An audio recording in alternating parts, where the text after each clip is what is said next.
Mesdames, Messieurs, bonsoir. Merci de suivre la RTS et bienvenue dans ce principal rendez-vous d'information, un journal que nous commençons par les titres. Acte 3 de la décentralisation. Le président de la République rencontre les présidents des régions. Convergence et discussion autour d'une réforme qui mène à l'émergence. Campagne arachidière. Une bonne nouvelle pour les opérateurs privés et stockeurs OPS. La Cineor va payer plus de 2 milliards aux acteurs.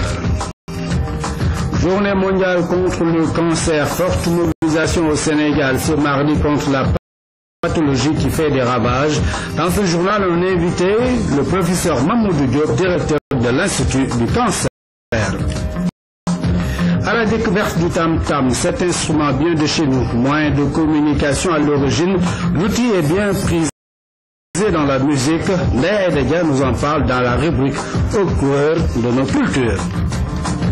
Je vous le disais tantôt dans les titres de ce journal. Poursuite des concertations sur l'acte 3 de la décentralisation. Le chef d'État qui a reçu hier les présidents des régions prône le dialogue pour aboutir à un consensus national fort. Les discussions ont tourné autour de l'édification des pôles territoires pour favoriser l'émergence du Sénégal. Pape Birame Bigué. La rencontre avec les présidents de région constitue une étape de plus dans la quête d'un consensus national autour de l'acte 3 de la décentralisation.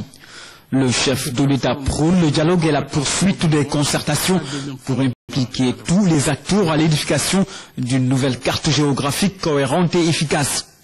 À ce niveau, le passage vers les pôles territoires en lieu et place des régions va favoriser le transfert massif de capitaux vers le monde rural et de facto la croissance.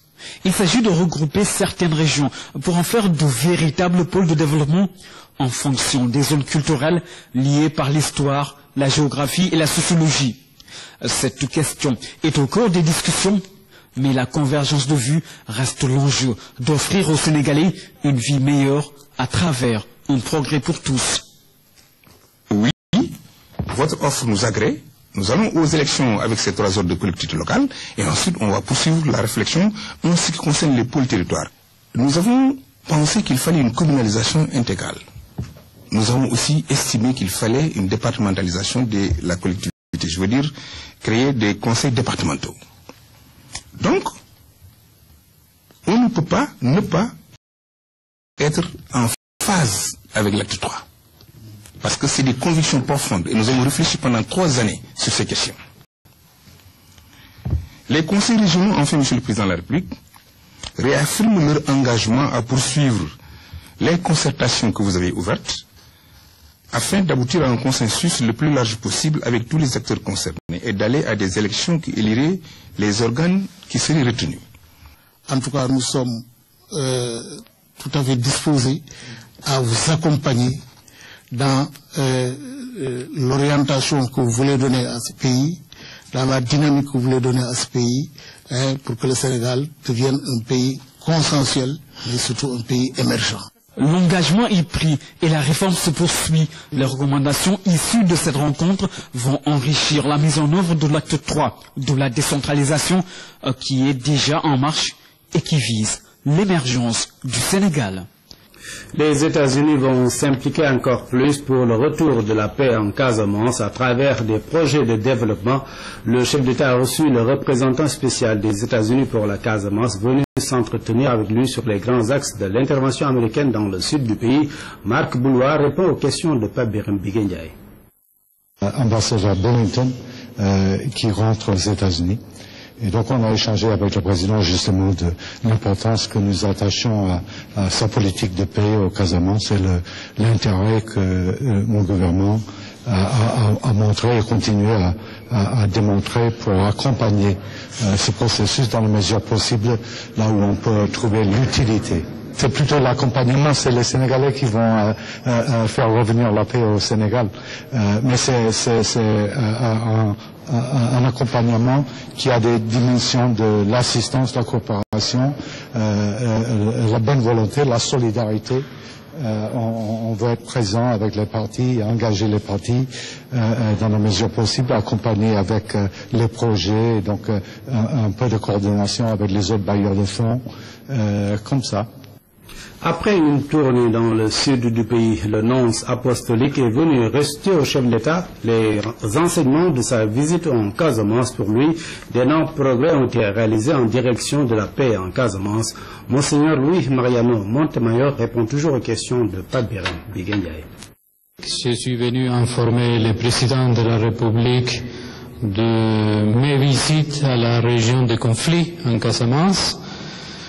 J'ai fait une visite à toute la région civile de Ziguinchor en janvier dernier et je viens de compléter la visite à la région civile de Sédiou en décembre dernier.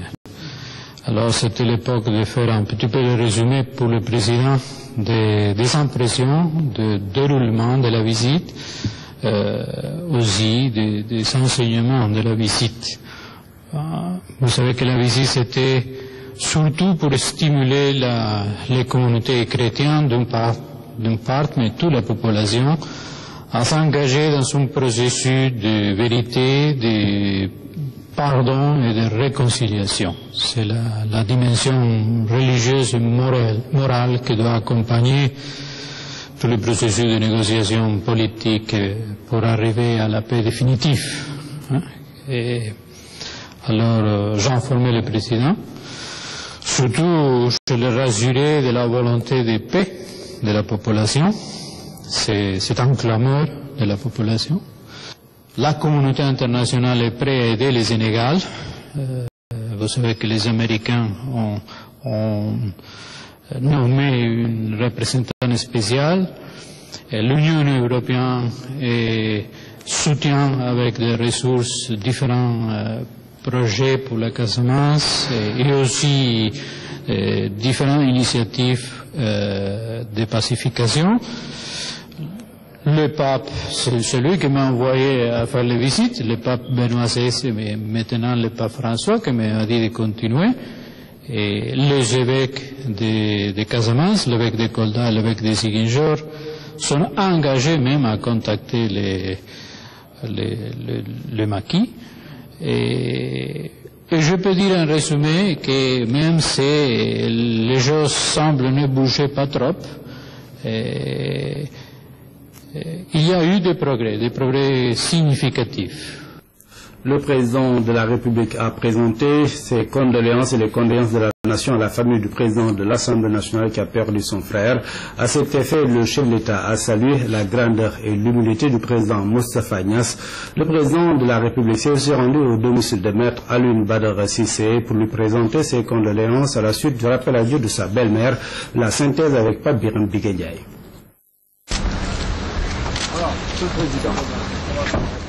Des retrouvailles teintées d'émotion, des moments de peine qui réunissent deux compagnons de longue date. Aujourd'hui, leur amitié a su résister aux divergences politiques, une séquence qui fait désormais partie du passé, puisqu'entre le président Macky Sall et maître Alioune Badara Cissé, c'est plus que des liens fraternels entre deux frères de parti. Mon attitude d'avant confirme vos propos d'aujourd'hui, qu'il n'y a pas de ressentiment. D'ailleurs, il ne peut pas y en avoir. Nos histoires individuelles, nos parcours collectifs sont intimement liés et ça, on n'y peut rien. Ce n'est pas de votre faute, ce n'est pas de la mienne. Vous ne m'avez jamais dit, Alioune Badara, accompagne-moi dans mon combat. J'ai décidé moi-même de vous accompagner dans ce combat. J'ai entendu quelqu'un un jour le dire à la télévision, le président Macky ne doit rien abaisser, et il a 1000 fois raison. Franchement, monsieur le président, vous ne me devez rien du tout. Nous nous sommes battus pour le bonheur du Sénégal et je vous vois âpre à la tâche. Chaque jour qui passe, vous démenant, j'allais dire comme un beau diable, passez-moi l'expression, pour que les conditions de nos compatriotes s'améliorent. La réconciliation est scellée. Au jour de présentation de condoléances, suite au rappel à Dieu du gendre de maître Cissé. Tous ont magnifié cet acte de grandeur posé par le président de l'Alliance pour la République qui retrouve un vieux compagnon avec qui il a cheminé pendant très longtemps. Avant de se quitter, des prières ont été formulées afin que repose en paix l'âme du disparu. Après cette toute première étape riche en enseignements, le chef de l'État s'est rendu au domicile du président de l'Assemblée nationale. Le président de la République vient présenter les condoléances de la nation à la famille de Moustapha Niasse suite à la disparition de son jeune frère. Occasion saisie par le chef de l'État pour réaffirmer sa grande estime et considération à l'endroit du président Niasse. Son expérience et sa grande humilité, saluées par le président Sall, qui lui voue un profond respect, base d'une collaboration sincère entre l'exécutif et le législatif. L'honorable député Khoulé Chinias, porte-parole de la famille, a adressé des mots de remerciement au président de la République pour cette marque de considération. Il a réitéré également l'engagement de toute la famille à soutenir le président Macky Sall dans sa mission. En prenant la parole, le président Moustapha Niasse campe le décor d'une grande confiance mutuelle. Il dira que c'est le gage du succès de nos deux premières institutions, avant d'ajouter qu'il y a une parfaite symbiose entre eux.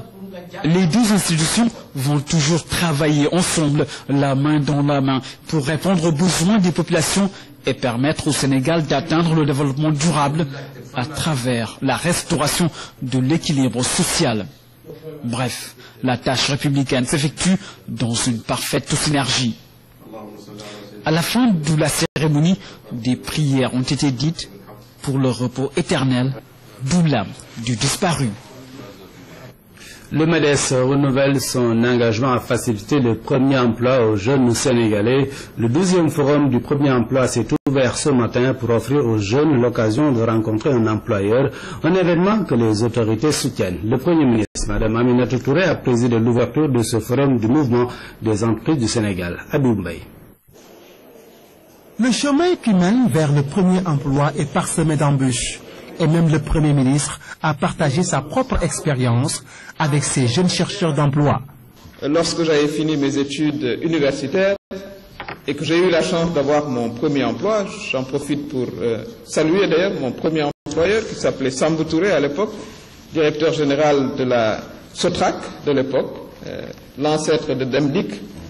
Lorsque j'ai reçu mon premier bulletin de salaire, j'ai failli tomber à la renverse parce que je gagnais moins que ma bourse d'étudiant. Alors, je m'étais demandé, mais à quoi bon faire des études pour me retrouver gagner moins que ma bourse? Et je me rappelle quand je suis allé le voir, après avoir attendu pendant longtemps un rendez-vous, il m'a dit, Madame, vous savez, vous avez le choix entre travailler ou retourner sur le marché du chômage. Alors, je suis reparti très rapidement m'asseoir à mon bureau et travailler d'arrache-pied.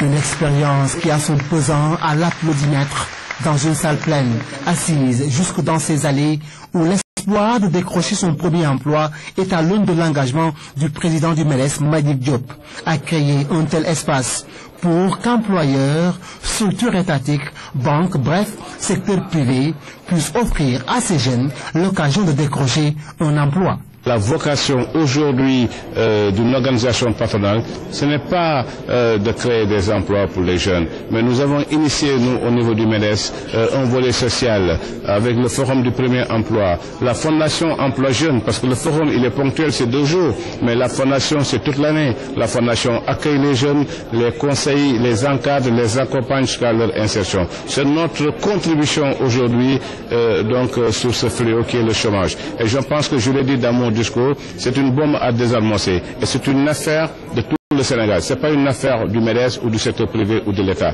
Tous les Sénégalais doivent se mobiliser pour aider ces jeunes à trouver un emploi. La porte qui mène vers le premier emploi ne s'ouvre qu'à ceux-là qui ont la volonté, le courage et la patience, mais surtout les qualités et les compétences requises. Et pour cela, le MEDES semble gagner ce pari. Cet événement, mesdames, messieurs, est d'importance parce que la question de l'emploi est devenue aujourd'hui un enjeu national compte tenu de l'ampleur du chômage qui est estimé dans notre pays à 13% par l'Agence nationale de la statistique et du développement. La liste des demandeurs d'emploi peut être longue certes, mais à force d'attendre, on finit toujours par décrocher son premier emploi, nouvel envol d'une vie professionnelle. Je vous le disais dans les titres de ce journal, la Cineor va payer les 2,8 milliards de francs CFA, une dette que la Cineor devait aux opérateurs privés stockeurs. L'annonce a été faite à l'issue de la réunion entre le ministre de l'Agriculture et les acteurs de la filière arachidière, Pernambou. L'État du Sénégal joue pleinement son rôle d'arbitre dans la campagne de commercialisation de l'arachide. Depuis le début de la campagne, le ministre de l'Agriculture et de l'Équipement rural fait le suivi avec l'ensemble des acteurs de la filière pour apporter des solutions durables aux problèmes liés principalement au financement. Le problème majeur qui avait freiné la campagne vient de trouver une solution de taille. Il s'agit du paiement de 2,8 milliards que la Cineor devait aux OPS, opérateurs privés stockeurs.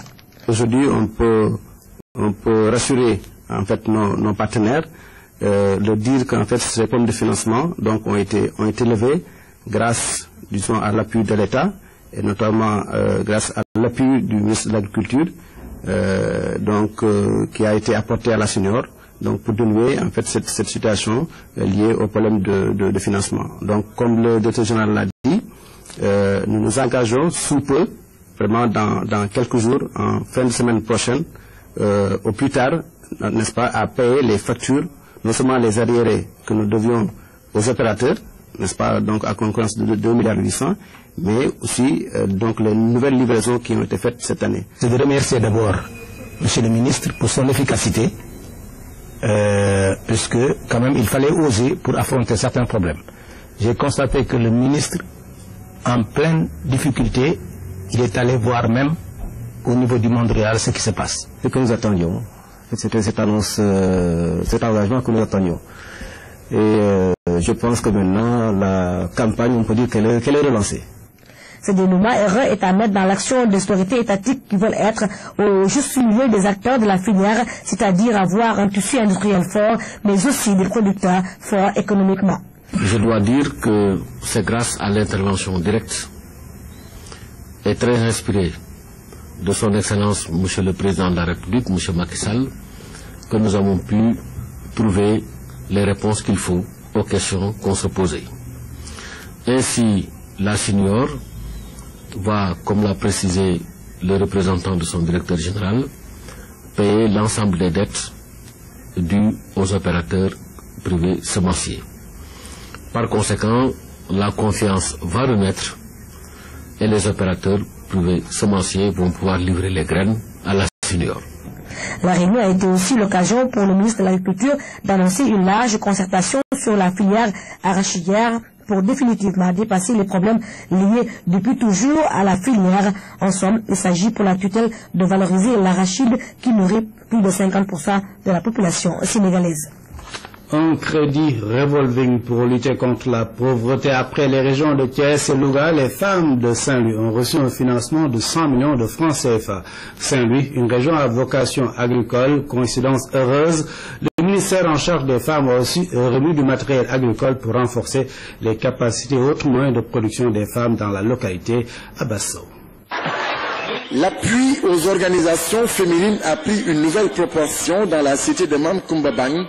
Sur les 815 millions destinés aux femmes du Sénégal, 100 ont été alloués aux Saint-Louisiennes et ce sont 119 projets financés. Ces politiques émanant de la vision du chef de l'État, si elles sont soutenues et encadrées par toutes les femmes sénégalaises, permettront non seulement de réaliser l'autonomisation, mais encore d'atténuer les situations de vulnérabilité des femmes et des enfants. C'est pourquoi l'État a mis en place des mécanismes d'appui aux activités des femmes afin de faciliter leur accès au financement et aux facteurs de production. À ces financements s'ajoutent des moulins pour les 3 départements que sont Saint-Louis, Dagana et Podor.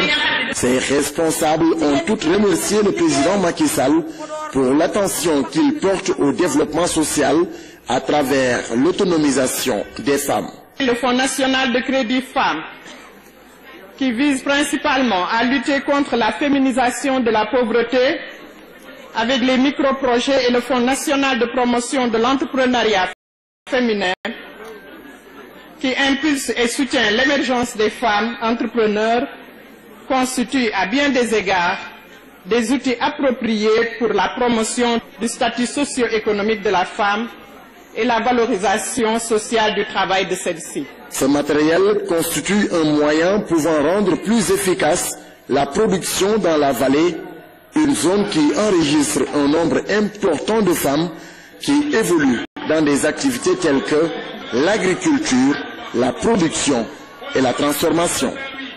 Nous quittons Saint-Louis, mais nous restons dans le nord du Sénégal, précisément à Louga. Avec l'acte 3 de la décentralisation, la caravane de sensibilisation poursuit sa tournée à l'intérieur du pays. Et c'est donc la région de Louga qui a reçu les acteurs qui sont chargés de vulgariser cette réforme territoriale. Mamou Sagnan. C'est d'abord le gouverneur de la région qui donne le ton à l'arrivée de la caravane à Louga. À travers les représentants, à travers les élus, à travers les chefs religieux, vraiment adhèrent à cette réforme. Et c'est bien que vous soyez là pour nous parler de vive voix de cette réforme. Surtout, et je l'ai toujours dit, les écoles que vous ciblez. Parce que ce sont là les dirigeants de demain. Ici, la caravane est accueillie par les élèves du lycée Malik Sall. Forte mobilisation autour du sujet, apparemment bien compris par les potages. Commune, communauté rurale, région. Le département devient une collectivité locale. C'est ça. Communalisation intégrale des collectivités locales. Sous vos applaudissements. Cap sur le forum, la salle devenue étroite renferme toutes les couches de la société lougatoise. Un débat de plusieurs heures pour éclairer la lanterne de tous les Niambour, même les plus sceptiques. Je pense que tout Louga est content et très satisfait de l'acte 3 de la décentralisation. C'est pourquoi il y a un engouement. Notre seul souci, c'est de prendre Louga, de l'attacher vers Diourbel. Le seul problème, c'est ça. Et ça n'existe pas sur l'acte 3 de la décentralisation pour le moment. Direction Kébémer, la caravane s'annonce, un tour de ville est bouclé, la sensibilisation passe sans obstacle, les autorités administratives apprécient. Nous appréhendons cette réforme avec confiance. Nous l'accueillons les bras ouverts, puisqu'elle consacre un renforcement des pouvoirs des élus, mais un renforcement aussi des moyens. Donc, si je peux la qualifier de révolutionnaire, eh bien c'est une révolution silencieuse. À Louga, la caravane et le projet du chef de l'État ont reçu les bénédictions de différents chefs religieux, entre autres familles visitées, celles de Serigne Abassal, de Serigne Mam Mor Mbacké, de El Hadj Oumar Foutiyou Tall, de Mam Cheikh Baye. Sous le thème dissiper les préjugés et les idées préconçues concernant le cancer, le Sénégal s'est joint au reste du monde en célébrant la Journée mondiale du cancer pour mieux lutter contre ce mal. Les acteurs de la santé misent sur la communication et la sensibilisation des populations tout en cherchant des mesures d'accompagnement pour les malades. Le compte-rendu de la cérémonie avec Philomène Constance Diagne. L'annonce d'un cancer, un choc chez l'individu et son entourage. Cette maladie fait souvent l'objet de stigmatisation et de discrimination sociale due aux mythes créés autour de cette pathologie. Et pour cause, la désinformation. Nous avons pris l'option de rencontrer nos partenaires de la presse pour leur donner le maximum de messages clés en espérant, et nous sommes d'ailleurs persuadés, que nos partenaires de la presse vont nous aider à démultiplier les informations pour faire de telle sorte que nos concitoyens aient le réflexe de se protéger contre cette pathologie. Selon l'OMS, près de 8 millions de personnes meurent du cancer chaque année à travers le monde. Avec des mesures de prévention et de sensibilisation, le nombre de décès pourrait être réduit. Aussi, la lutte contre certains fléaux comme le tabagisme pourrait aider à sauver plus de vies. Il faut diminuer la consommation de tabac et même peut-être l'arrêter pour ceux qui sont en train de fumer. Et pour ceux qui ne fument pas, nous leur donnons comme conseil de ne pas utiliser le tabac. Parce qu'il a été prouvé partout que la première cause de cancer à travers le monde, c'est le tabac.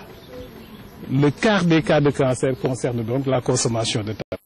Fort heureusement, dans notre pays, nous sommes en train de travailler de manière très rapprochée avec les parlementaires et nous allons vers l'adoption l'adoption d'une loi contre le tabac.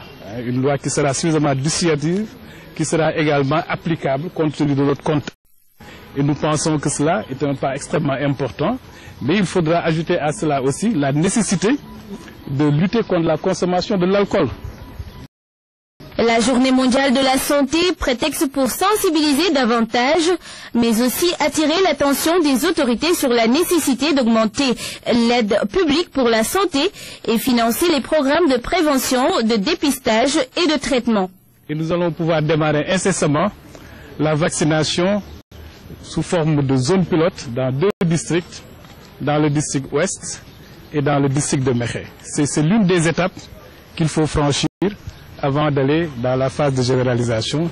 Et je pense que donc nous sommes sur une très bonne lancée.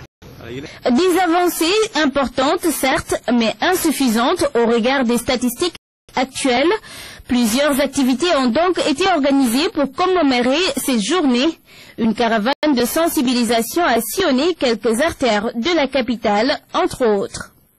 Comme annoncé, nous recevons à présent sur ce plateau le professeur Mamadou Diop, le directeur de l'Institut du cancer. Monsieur Diop, bonsoir. Bonsoir. Merci d'avoir accepté notre invitation.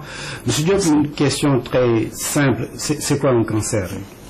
Alors, le cancer, c'est une maladie génétique, donc qui prend son origine au niveau de l'ADN. C'est des mutations, des changements au niveau de l'ADN qui est responsable donc des caractères de l'individu et surtout responsable du renouvellement des cellules. Et c'est là où il y a une erreur due à des facteurs de risque qui viennent souvent de l'extérieur mais également qui sont endogènes, qui font que la cellule se transforme et va évoluer à son propre compte et va proliférer et donner ce qu'on appelle une tumeur qui va avoir des caractéristiques particulières de diffusion, d'envahissement donc des tissus, de destruction des tissus avoisinants et surtout de pouvoir se généraliser, c'est-à-dire donner d'autres petites tumeurs au niveau de l'ensemble de l'organisme. C'est ça qui entraîne la mort et c'est ça qui fait la gravité de cette maladie. Et comment cela se transmet? Alors, c'est pas contagieux du tout. Hein. Le cancer n'est pas une maladie contagieuse, surtout par rapport au thème de cette journée mondiale. C'est très important puisque la majorité de Sénégalais pensent que c'est une maladie qui peut se transmettre d'une personne à une autre. Donc ça, c'est extrêmement important. Par rapport aux causes, c'est ce qui fait la difficulté de la prise en charge et de la prévention de cette maladie, c'est qu'il y a plusieurs facteurs de risque. Pour la majorité des cancers, il n'y a pas qu'une seule cause. Et donc, il faut des mesures de prévention primaire, c'est-à-dire agir sur le mode de vie, la manière dont nous vivons, par rapport à l'alimentation, par rapport à notre activité physique, par rapport à éviter certains facteurs de risque extrêmement importants comme la cigarette qui est responsable de 30% des cancers, mais également la vaccination contre certains virus. Ça, c'est extrêmement important. Avoir une vie saine. Hein. Donc, c'est un ensemble de facteurs, mais c'est jamais suffisant. Il y a ce qu'on appelle le dépistage, parce que certains cancers, malheureusement, évoluent vraiment à bas bruit. Il n'y a pas de lésion précancéreuse qui précède l'apparition du cancer et il faudra faire des examens pendant qu'on est sain, de manière régulière, pour pouvoir dépister très tôt ce cancer-là. Professeur, qu'est-ce qui fait que c'est coûteux de traiter le cancer? Alors, c'est une maladie particulière parce que c'est une stratégie de traitement. Ce n'est pas un seul spécialiste qui traite le cancer, c'est plusieurs spécialistes. C'est pourquoi on parle de centre anticancéreux qui regroupe les différents spécialistes. Le diagnostic est déjà assez difficile. C'est un spécialiste à part qu'on appelle un pathologiste qui va regarder le prélèvement et qui donne la certitude diagnostique. Il faut après cela faire un bilan d'extension qui demande des examens radiologiques, d'imagerie et parfois biologiques qui sont assez coûteux.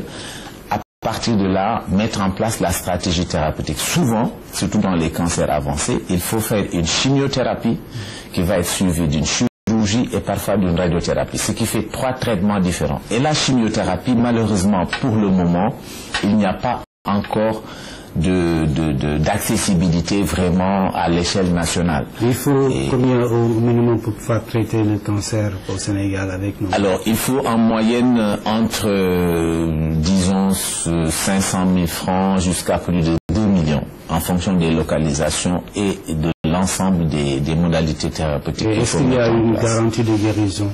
La garantie de guérison dépend justement de la précocité du diagnostic. C'est pourquoi nous communiquons beaucoup, puisque dans nos pays, 60 à 80% de nos malades, ce qui est vraiment une anomalie, arrivent à des stades avancés. Si on évalue le cancer en stade de 1 à 4, la majorité de nos malades viennent au stade 3, au stade 4, où le traitement est extrêmement coûteux, difficile, avec peu de résultats en termes de survie. Donc il est très important que les gens soient informés, parlent de la maladie.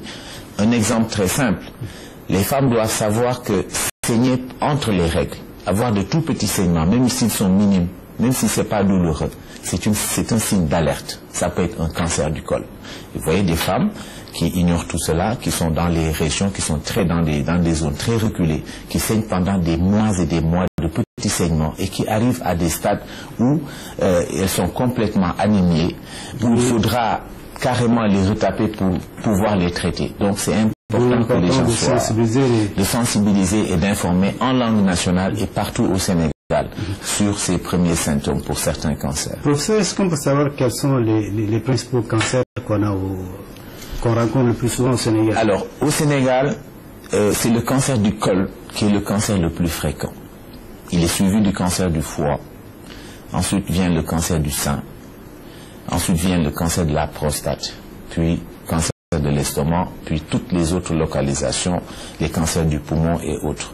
Et donc, quand on voit les 4-5 premiers cancers, on voit qu'il y a pratiquement 2 cancers qui sont exclusivement féminins. Ce qui montre que les femmes sont plus touchées. Et ça explique un petit peu le coût humain, le coût social, le coût économique que peut avoir l'impact de la forte mortalité de cette maladie dans notre pays, mais également dans beaucoup de pays en voie de développement. En termes de chiffres, combien de cas de cancer au Sénégal? C'est une estimation que nous avons, à peu près 6600 et quelques nouveaux cas par an. Mais surtout, ce qu'il faut noter, c'est la forte mortalité qui est liée au diagnostic qui est très tardif. Au niveau mondial, on est aujourd'hui à 14 millions de nouveaux cas avec 8 millions de décès, dont la moitié de ces décès surviennent dans les pays en voie de développement. C'est pourquoi c'est aujourd'hui un problème de santé publique également dans les pays en voie de développement. Merci, professeur Mamour. Un message par rapport au thème de cette année sur les idées préconçues? C'est aujourd'hui, il faut que les gens en parlent. Les gens aient moins peur de cette maladie. Ça ne sert à rien de se cacher, de ne pas vouloir écouter les gens qui en parlent. Il est important que les gens soient informés. Nous faisons parfois des émissions à la radio et on voit des femmes qui viennent de très loin, qui disent « Je vous ai entendu, vous avez parlé de l'auto-examen des seins et j'ai tout de suite bien palpé mon sein et j'ai senti une boule et je suis venu pour ça. » Et ça, c'est extrêmement important que les gens s'informent, parlent de la maladie. Donc, il faut lever tous ces tabous. Merci, professeur Mamadou Diop, directeur de l'Institut du cancer.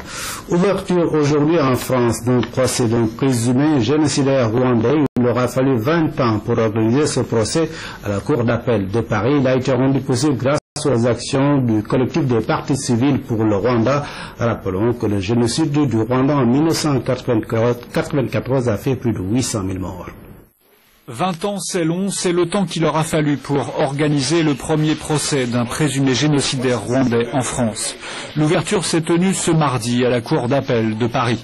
Il n'aurait pu avoir lieu sans l'action d'ONG comme le collectif des partis civils pour le Rwanda, qui participe depuis de nombreuses années à la traque des auteurs du génocide de 1994.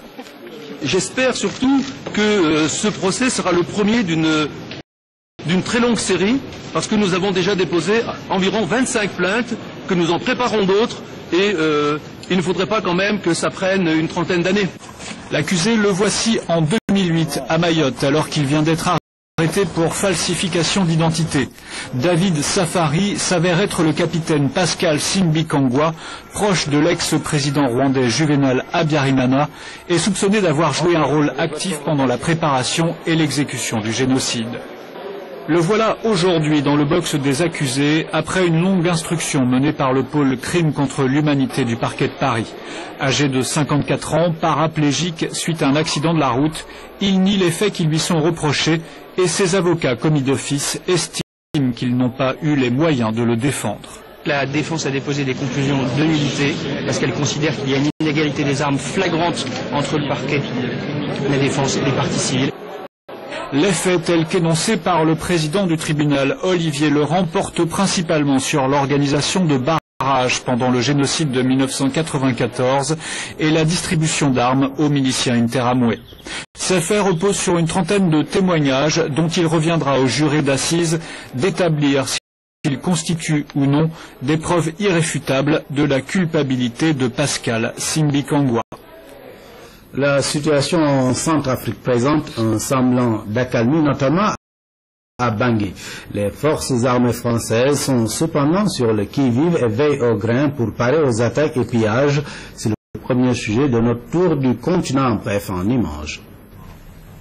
La situation sécuritaire à Bangui s'est progressivement améliorée, malgré des explosions de violence sporadiques et des règlements de comptes quotidiens entre chrétiens et musulmans. C'est ce qu'a déclaré hier le chef d'état-major des armées françaises, l'amiral Édouard Guillot, lors d'une visite aux soldats de l'opération Sangaris. L'amiral reconnaît toutefois que la province, où une grande partie des combattants et les cassés repliés, reste largement hors de contrôle.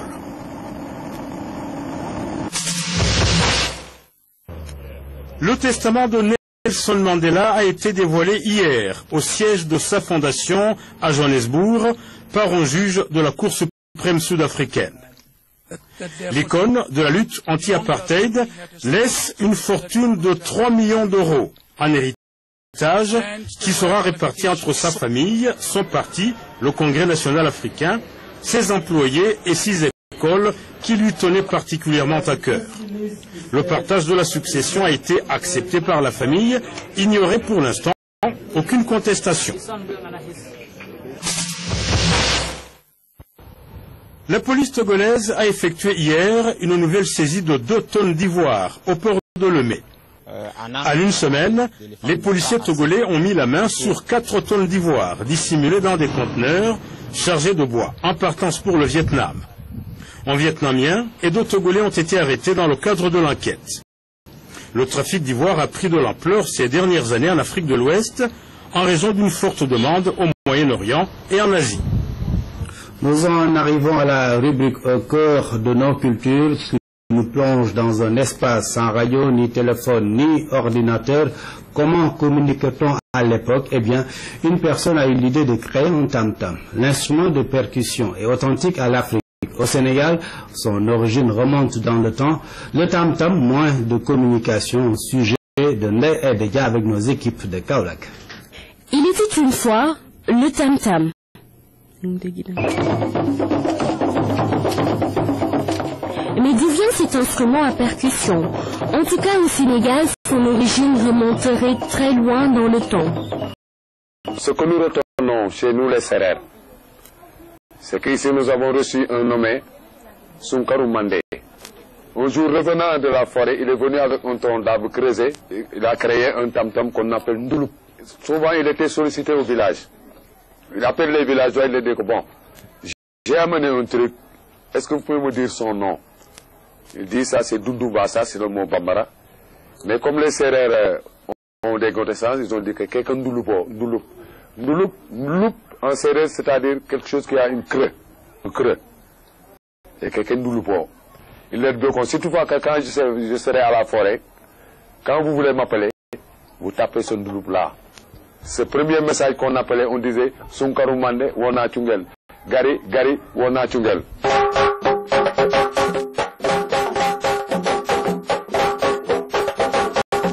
Le tam-tam était donc un moyen de communication en Afrique avant l'avènement de la radio et du téléphone. Il a un compagnon fidèle, le griot. Doudou Ndiaye Rose est considéré comme un trésor humain. Il fait partie de cette classe de batteurs de tam-tam qui maîtrisent l'histoire. Entre le tam-tam et lui, c'est un dialogue puissant et chaque sonorité a une symbolique. S'il s'agit de feu de brousse, voilà ce qu'il faut faire.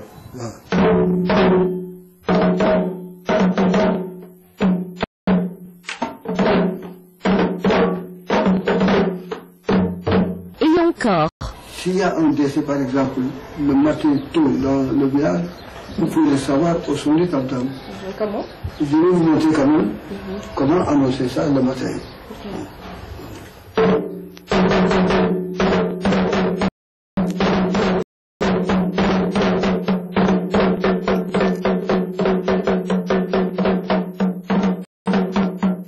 Omar Cham est tout aussi réputé. À Kaulan Nangan et partout ailleurs, il s'est fait remarquer pour sa connaissance du langage du tam-tam. Ici, il joue un rythme réservé au mariage. Il y a des rythmes qui disent Rewe Git Gamandok. Fais-moi le rythme Rewe Git Gamandok.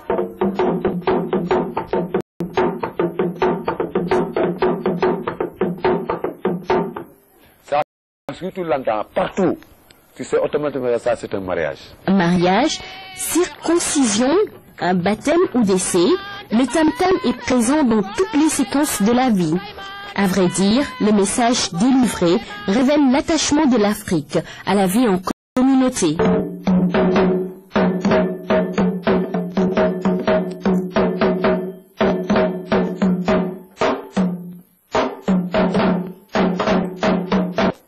Ça signifie ku jàll mat sa xel dem ci dee bu muy dund ak bu muy dee yëpp xelam day dem ci dee. Donc si vous annoncez ça plusieurs fois, ça permet aux guérisseurs de sortir tout de suite leurs médicaments.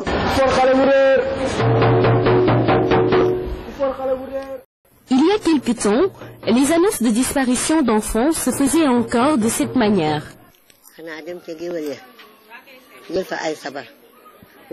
À l'époque, on prenait les services d'un batteur de tam-tam. Il allait de quartier en quartier pour délivrer les avis de disparition.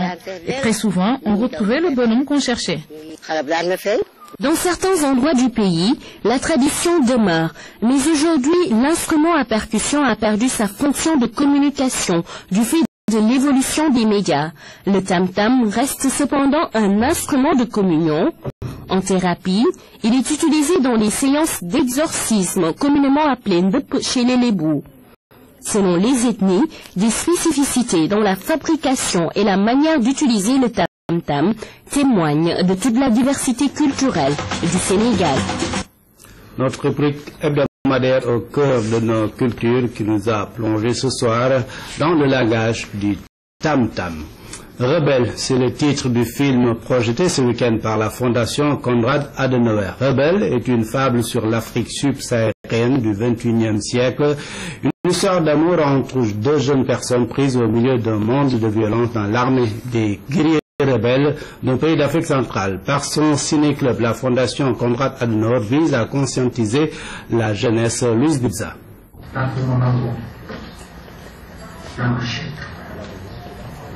À 12 ans, cette jeune fille est au cœur d'une tragédie sur une jonction des rebelles et le obligé de tuer ses parents pour ensuite râler le camp des insurgés. Au-delà de cette triste histoire, le film pose l'éternelle problématique de l'enrôlement des enfants soldats en Afrique. Dans ce film, il s'agit d'enfants soldats dans un pays non défini par le film, donc en Afrique centrale. Donc la Centrafrique actuellement se rend tristement célèbre dans ce sens. Donc le film retrace l'itinéraire de cette fille qui, malgré toutes les violences qui l'entourent, qu'elle est obligée de vivre, tombe amoureuse d'un garçon qu'elle appelle magicien, qui sera par la suite tué par les rebelles. elle tombe enceinte d'un chef rebelle. Le chef rebelle sera à son tour tué par la jeune fille qui va finalement fuir la rébellion pour donner naissance à son bébé et enterrer symboliquement les objets de ses parents. Son parricide devient pour elle source de cauchemar, un film tragique mais qui se termine sur une lueur d'espoir. Eh bien, nous projetons surtout des films africains, puisque nous sommes une fondation politique allemande et nous visons surtout l'information, la sensibilisation des citoyens et à travers le ciné-club particulièrement de la jeunesse, des jeunes adultes. C'est donc dans une perspective d'éducation à la citoyenneté, d'information sur des thèmes d'actualité ou des thèmes d'intérêt général que nous projetons ces films. À travers le cinéma, la Fondation Konrad Adenauer vise la promotion de la citoyenneté, une façon pour elle d'asseoir les valeurs telles que la démocratie, l'état de droit, la liberté et la paix. La Ziara omarienne édition 2014 a pris fin ce lundi. Une cérémonie officielle a été tenue à cette occasion pour faire le bilan de l'événement. Le président de la République s'est fait représenter par une forte délégation. Salut Sek.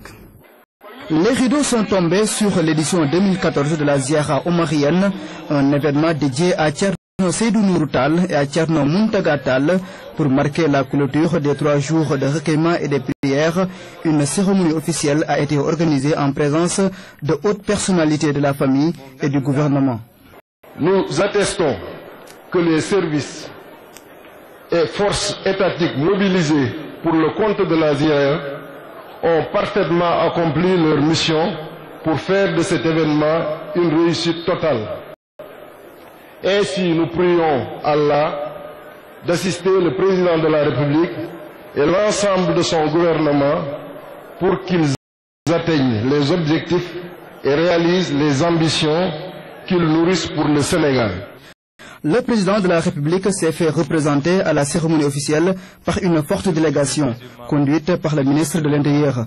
Abdoulaye Daoud Diallo est revenu sur l'importance que revêt la manifestation. Cette ziara sera donc un moment de grande ferveur, de dévotion, de communion intense autour de la vie et de l'œuvre de Cheikh Omar Foutiyou. C'est au regard de cette plus-value inestimable pour notre pays et pour toute la Oumma islamique que le président de la République, son Excellence Macky Sall, a instruit tout le gouvernement à œuvrer pour une réussite totale de cette ziara.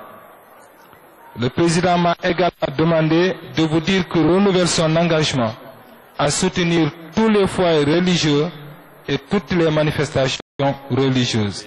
Le ministre de l'Intérieur a reçu des mains de Thierno Madani Tall, serviteur de la famille omarienne, un tableau offert au président Macky Sall.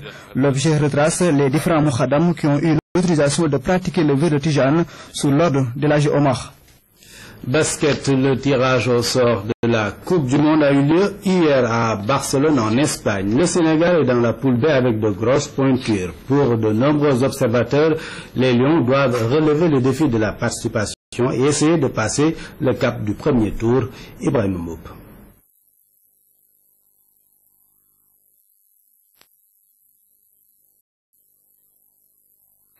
Porto Rico, les Philippines et la Croatie.